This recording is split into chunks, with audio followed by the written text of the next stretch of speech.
একদিন বিরতি শেষে আবারও শুরু হচ্ছে ফুটবল বিশ্বকাপের জমজমাট লড়াই।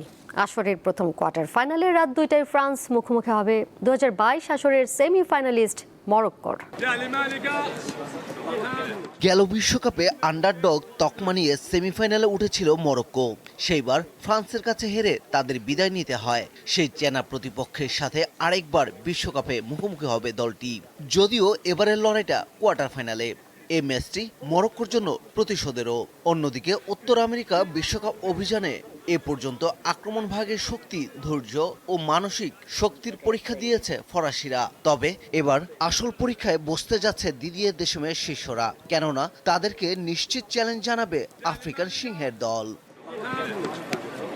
দারুণ ছন্দে থাকা কিলিয়ান এমবাপ্পের দলে রয়েছে উদ্বেগও। ইনজুরি নয়, কার্ড সমস্যা।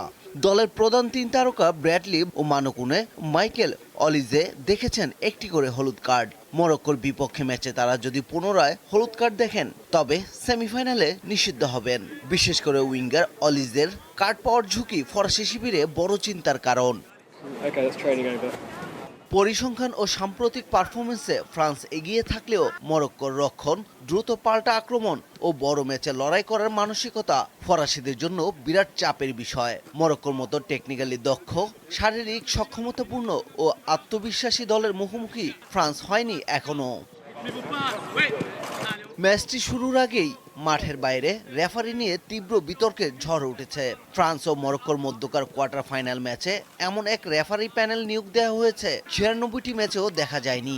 এই প্রথম কোনো ম্যাচে অনফিল্ড ও অফফিল্ড মিলিয়ে 5 অফিসিয়াল, সবাই একই দেশ আর্জেন্টিনার। পারভেজ খোকন, দীপ্ত স্পোর্টস। আন্তর্জাতিক মান, সেরা ফায়ার রেজিস্ট্যান্স, বিআরবি কেবলস।